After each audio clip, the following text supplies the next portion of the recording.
Assalamu alaikum. You are listening to the Mari Mukonda Show on Salam Media. It is 6 minutes past 12 on this Wednesday, the 6th or the 10th of February 2021. Going back to school in the new year can cause a lot of stress and anxiety for students, teachers, and parents alike. As a student, you're overwhelmed by the new teachers, maybe new students, the new classes, the new curriculum, etc. As a parent, you're worried whether your child will not cope in the new academic year, whether they'll make friends or whether they'll be bullied, etc. Either way, it helps to prepare, and if you haven't already done so, then best listen up. Joining me is a social worker from Islamic Careline, Shuhaida Adam, to unpack this for us and give us some tips. Assalamu alaikum, Shuhaida, and shukran for joining me. Wa alaikum salam. Shukran for having us on your show again today. Always a pleasure to be here. Alhamdulillah, it is always a pleasure to have you. All right, so let's get straight into it. How do you prepare for the new academic year, and when should you start with the preparation? Okay, so I believe most kids are going back to school on Monday. Mm-hmm. But there's quite a few children who have already returned, I think at the beginning of February, if I'm correct, right? And well, the best time to start was yesterday. And if you haven't yet started preparing the children, then you've still got some time. They've had an Mm-hmm. extended holiday. I know many children, even though they schools closed a bit late in December last year, many children were home for quite a while. So Yeah. they possibly also suffering from porridge brain because school was so far away. So I just want to look a little bit at what will be some of the experiences that our children are going back, right? So, and what we then, once we know what they're going back to, also we can look at what we need to prepare for them. And I know yesterday on your show you had a wonderful guest who spoke about the anxieties that children, when children go back to school, and how parents can help that. And I think I listened to the show also, and I think it's wonderful. And if people missed it, they must please go again and just check on and just listen to that show. And there was a lot of advice that your guest gave in terms of the anxiety. But I want to speak a little bit about older children and what they might be going through also. So those who are returning, for some of them, yes, there's going to be a new environment. Some of them have shifted schools. They maybe have moved into a new. People have moved home. They've got, new children. So some of them they're dealing with a brand new environment, right? And there will be quite a bit of anxiety there. Your older children, especially going to high school. I think most teenagers, what they truly desire is to fit in, and when you get to high school, also especially high school, the social component of school is a very very primary component of what they are experiencing and what they also want to expect. So most children go to school with the idea that they're going to have friends. They want to know that they basically they belong and they will be fitting in. So that's what a lot of children are going to be facing. So your child may face that, right? Then also some children, they unfortunately did not pass last year. So they will be held back.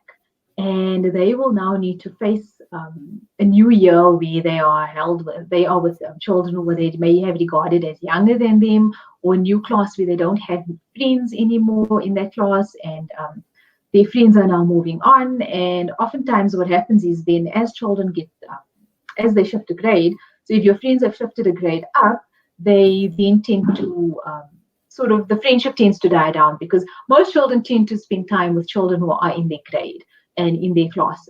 So then children who are already repeating the year, they may then have to face the additional stress of losing their friendships also, as well as coping with the disappointment and the difficulty of the being held back again. So that's what your child may also be facing. Then, of course, like you said earlier, there was a very long holiday. So just getting back into the schoolwork, especially younger children, it was quite long. So the work that they did last year, they may possibly have just forgotten it. And I know the Department of Basic Education, they also have spoken about long holidays that impact on the children's ability to remember their work. And when they come back in the new year, then they struggle to catch up and they struggle to recall what they've done. And I think most times, most teachers don't really do sort of a revision in the beginning of the year of the previous year's work. They want to get started and get into the new year. So children are struggling with that. And if they start off when they feel they start off at a disadvantage, oftentimes when they feel they start off at the back foot, they then tend to stay that way, and they find it very hard to then get ahead of their work during the year. So we want parents also to be very aware of that, and then put measures into place to address that, because once children start off feeling that they are falling behind already, they may then get caught up in the anxieties around that, and the fear and the stress of trying to catch up, and feeling that they're not coping with the new year, and they then tend to get stuck in that. So we want parents just to be aware of that. But I'll speak just a little bit later. I'll speak about what parents can do also, how can they help their children. Then other children, they are also going back to very difficult environments. So unfortunately, the school environment can also be one where there's bullying, where there's access to drugs, where there's violence, where there's very difficult circumstances. So some children, they're going to be going back to that, and it can be quite daunting to think also that you're going to face, you've had now a 2-month break from there's difficult social interactions at school, and now having to go back to that, it can also be quite difficult for young people to face. So not necessarily only our children, our younger children, but also teenagers going back to high school, going back to that extreme social environment. So there's a lot of peer pressure that children are going back. They're going to face that. There's, like I said, there's access to drugs, so they may face social ills that they are forced to face, forced to confront, maybe forced to interact with. There's difficult relationships that they may go into at this point. So there's all of that they're going to have to go through. And I'd like for parents also to be quite realistic about what their child is facing and the type of school that their child goes. We have clients who come through when they're adults, and they are still impacted by their school environment, by what has happened in school. And oftentimes they felt that their parents did not support them through it, or did not even really understand how difficult school was. I think many parents also, they get caught up in a lot of what's going on themselves. So they tend to expect that their children can just cope with schooling, just focus on your schoolwork and don't worry about the other children around you. But unfortunately, it doesn't necessarily work like that. Children are impacted by the social relationships. More so as they get older, the social relationships become more of a priority than anything else. But what we strive for is balance. And as parents, we want our parents to also strive for balance with their children. Yes, the social component of school is very important, but our children also can't lose sight of why they are there and the purpose of schooling also. So that is just what children are experiencing and what they are probably going to face from next week. I don't want to also make it sound all doom and gloom that schooling is so difficult. There are many, many wonderful schools, and there are wonderful teachers out there who create a wonderful school environment. So there are children who are going to go into in an environment where they can thrive. And we parents know that their children are going to very positive environments. Also to keep an eye on what's going on, to remain connected with their children, and to also see how you as a parent can supplement what's happening at school. Yes, the teacher is the primary sharer of curriculum information, but the parent plays a critical role. I think they call it the Triad of Learning, where the Triad of Learning is the triangle of learning, where the triangle has to include the teacher, the parent, and the child. So all three, the Triad of Learning for the child, all three play a critical role. The child has a responsibility, the teacher has a responsibility, and the parent has a responsibility. We found that children who where their parents and where caregivers are probably not very involved in school, they also struggle to keep up with what's required of them. They struggle with the demands.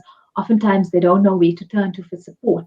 And they feel very unheard. And there's only so much the teacher can also do in the teaching environment. So we do also encourage parents to be a part of it. So it's important to prepare your child for the type of environment that they're going to be going into. So if we look at, say, for example, now you have a child who's going to high school for the first time. And oftentimes, when children are in grade 7, they get told all these scary stories of what will happen to them in high school, that there's all this initiation that's going to go on, and they're going to be bullied, and you're going to be the babies of the school, and no one babies you, and you're going to be treated in this way and that way, right? So our young teens, our young adolescents, they tend to build a bit of anxiety towards that and fear about what they're going to face. And you, most of, in most cases, high schools tend to be bigger in size and tend to be have a larger student body than primary schools. So it can be very daunting for a young, say, like our children. Sometimes they start at 13 or so, and to think that they're going to be going amongst these older students. Some students in high school are already about 19, 20, 21. So it can be daunting. So just to prepare your adolescent for starting grade 8, prepping them on, in terms of what they would like, how they envision it, and then addressing some of their fears also. The crazy stories that people are going to flush you down the toilet, flush your head down the toilet, and they paint you, and they're going to spray you with crazy things. So addressing their fears, validating their fears. So if a child is genuinely expecting that, then hear them out and support them through what they're going through, not to just dismiss what they assume is going to happen, but not also to a point of exaggeration. So hopefully, then you and your adolescent, your teenager would have done some visit to the school or some sort of prep just to have an idea of what the environment is going to look like, and also have an idea. Most schools offer orientation in the beginning, so it's quite important. I really hope that all the children have gone for the orientation days, and just to familiarize themselves with the environment, because I think part of also the anxiety there is that when I get lost in the new school, and if I get lost, everyone's going to look at me, and it makes them quite anxious about that. So as a parent, just helping your teenager preparing for high school, if they know of anyone who also is going to be joining them at the same school, then that might make it easier also. All right, Um, Shuhaida, let's take a quick break and we will continue when we return.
Thank you, yes.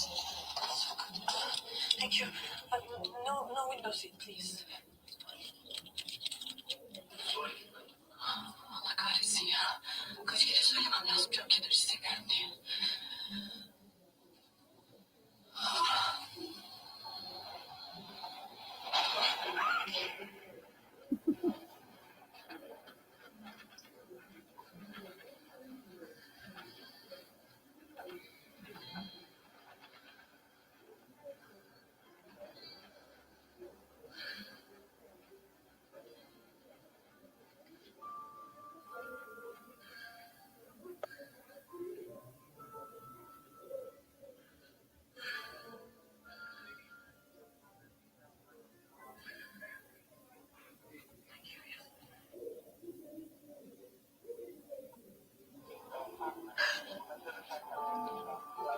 Çok özür dilerim.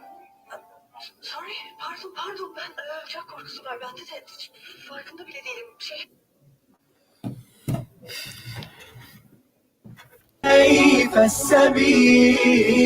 Humanity sets the agenda.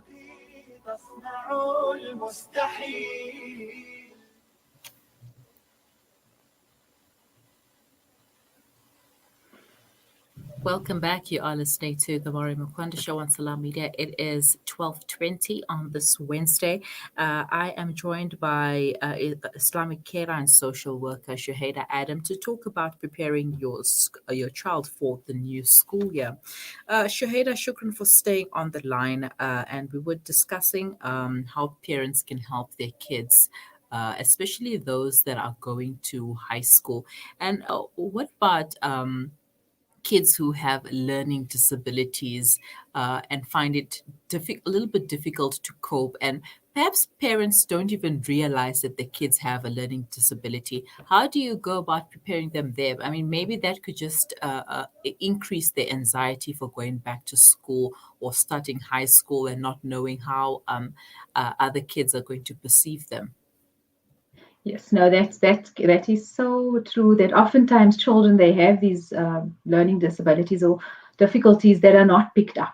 Somehow, children they get passed through. They somehow slip through. They manage somehow, and by the time they get to high school, they get to the senior grades of maybe primary school, this child struggles, and it can then also impact on their sense of well-being and their entire approach to school. They're struggling, they find it difficult, they will not be happy going into such an environment. So as parents, I think the key thing here is as parents to stay connected, stay involved, and be very much a part of your child's learning journey.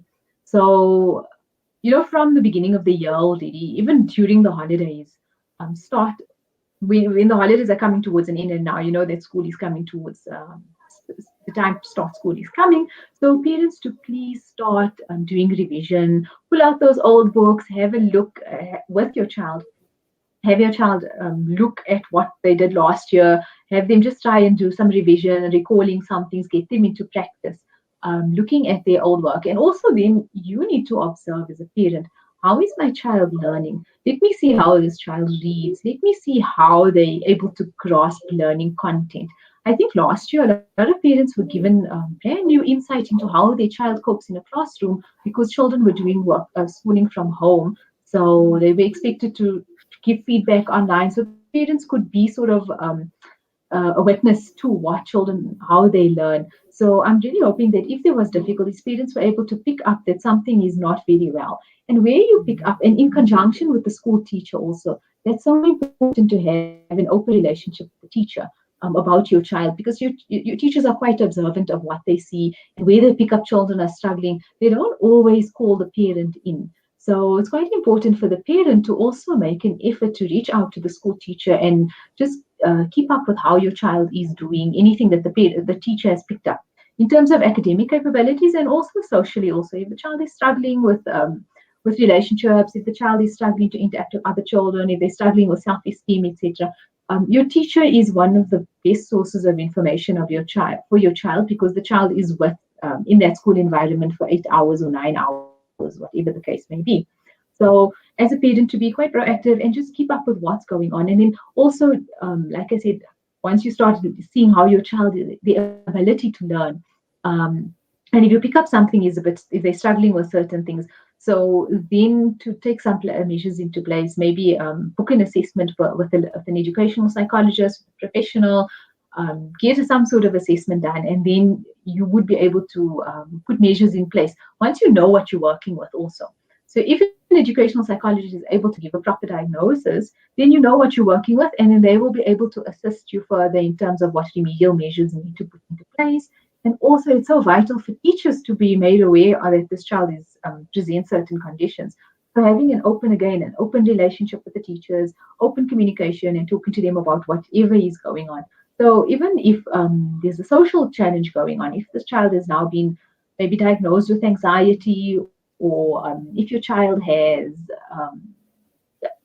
has started self-harming or is suicidal, going through a very difficult social time, with your child's permission, and if you put your child in therapy also, it's important to just inform the teacher, because they are also very much a component of the child's well-being and their health, their mental health also. And that's an important thing I want to just mention in terms of mental health, especially for our teenagers. Going to school also, there's, like we said earlier, there's so much anxieties around it. There's a lot of difficulty. So always keeping an eye on how your child is doing in terms of their coping skills, in terms of their stress management. And one of the best ways for stress management also is to start on time and starting early. It actually makes such a difference. If you can have an idea of what the year is going to look like. So already, important dates, test dates. I'm not sure if there are school teachers who will be able to give you very early dates. if you have an idea of that, and when are assessments due, and when are projects due, and things like that, and then you can then help your child plan accordingly, so that they are able to finish on time. They are able to cut down so much of that that late due stress when things are due and things are not done, and there's the anxiety there, and everyone just gets into such a tense situation because things are due and the child is now upset, and sometimes they're not able to cope with the demands and the pressure of the schoolwork. So it then spills out into the home environment also, and younger siblings also tend to be impacted by it. So I think one of the best things also is to start a routine. For younger children also, now is the best time because school is starting in a few days. Already have some routine in terms of sleeping early, in terms of perhaps waking up early. Get them into good nutritional habits also. So, instead of snacking on junk food all the time, that's not really going to be have long-term benefits for them. Have them, get used to having fruit again, or having healthy drinks, etc., and start preparing that. So hopefully by Monday, when they start school, they'll be a little bit more into that early routine mode, and it won't be such a difficult adaptation to adapt from holidays to now school times and school environment, because a lot of children also, they leave very early for school. Some of them are leaving by 6 o'clock or so to start traveling. So to get them up very early, it's going to be quite hard. So start implementing routine at this point. And then also one important, very critical thing is to start helping your children with flipping study habits and study skills at a very early stage. Because what we find is many children, they get very used to sort of last minute studying, and they do things the night before the exam, or they're able to study quickly the night before test. They've managed to pull through. But when they get to higher grades and when they get to university, that doesn't really work so well anymore. And then unfortunately at that point, they haven't learned study habits, they haven't developed positive study skills. So they then struggle in university levels or higher grade levels. So your grades in 10, 11, 12, they then struggle. So I think it's so vital from a very young age for children to start developing very good study habits, teaching them about their learning styles. This is something that parents can do a little bit of homework on. What different learning styles work for their children. They need to know what works. Is this child more of an auditory learner? Do they prefer touch and feel? Are they more verbal, etc.? Parents can just do a little bit of homework on that. And I think there's quite a bit of assessments out there that you can use just to learn what's your child's learning style, and then to adapt it accordingly. Or if they need help with that, they can then contact us at the care line or an educational psychologist, and start at a young age. Because even these study habits, it doesn't necessarily only stay within the study environment. The children will then take it also into the work environment, into their professional lives, and it will carry them very far. So it's a skill that we need parents to help their children develop at a very young age. So it will take them through, and it will just also go so far in terms of their mental health and their mental well-being. And then speaking of mental health also, especially for our older children, we want to encourage positive social habits. So encouraging older children to pursue whatever their interests are. I know with the current situation, perhaps a lot of schools are not doing a lot of extracurricular activities, but hopefully, inshallah, when the situation returns and when the curricular activities start up again, encourage children to pursue their interests and help them in terms of developing their self-confidence, raising their self-esteem. I think I've heard a few times that one of the greatest gifts a parent can give their children also is self-esteem and a wonderful sense of self. So helping them through that from a young age, and so that when they get to older ages and their social challenges become a lot higher, stronger also, they will then have the tools and the capability to go through with that. And then just again, as parents, remain engaged with your children about what's going on in their school day. I know many parents, when you pick your child up or when you come home at the end of the day, you ask them, how was school? And they say, it was fine, or boring, or nothing happened, no, we got so much work. Don't just focus on the work component. For children, also just focus on the social component of school. So if they want to tell you stories about some funny child who did something funny in school, hear about that. Get to know also about the other children in the school classroom. Hear about their friends, what's going on in their friends' lives. Not to say that it needs to turn into where your child needs to sit and gossip about what's going on, but just remain connected with who's doing what. know what their thoughts are about certain teachers, what teacher said this, what teacher said that. Get to know also the social component of school so that your child can remain connected and can talk to you also very positively about school, because they do get tired also of just talking about schoolwork. Oh, it's just so hard, we have so much homework. Children, when they continuously only have to talk about that, they might then tend to withdraw, stop talking to you about that. And then before you know it, half a year has gone by and you don't even really catch up on each other. So you don't really want to be suddenly coming towards the end of the year and you're realizing, I have no idea where my child is in terms of school. Remain connected, and I promise you that will help really carry the parent-child relationship also. Okay. So I think that's one of the critical things that I can say, that parents need to stay connected, remain connected. A little bit of advice just for teachers also going back, also be aware that it's coming back to school also is quite difficult for the children. So whatever you can do to help make it easier, preparing yourself, preparing them, and then the teaching component is also very difficult. So whatever support mechanisms the schools can put in place for teachers, they're welcome to contact Islamic Care Line. Teachers need some form of debriefing if they would like to bring some sort of development programs to the school. We also offer those. So I think the teachers, let's not forget about them. Also, they do amazing work, that it can be highly demanding. So also just to remind them about some self-care, so they can contact us for that further.